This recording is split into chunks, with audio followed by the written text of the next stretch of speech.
ginsabat ni House Prosecutor kagakbayan Party List Representative Chel Diokno ang ginpost ni Senator Judge Pia Cayetano nga spliced video. Ang mga video nagaunod sing sabtanay na Senator Judge Alan Peter Cayetano kag ni Diokno sa nagapadayon nga impeachment trial.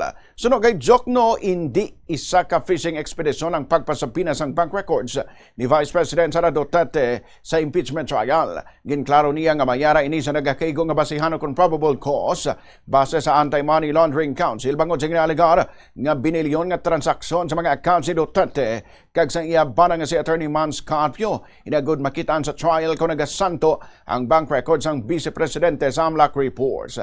Nagatagman sang support ang Akbayan Party List kay Diokno kag nagsiling nga ginahungod sang mag-utod nga Senator Judges nga lainoon ang istorya bangod nahuyan ang mga ini kay Diokno. Dugang panila nga makahuluyan ang inaktwasyon sang senador bangod nagpalapta ini sang sala nga impormasyon.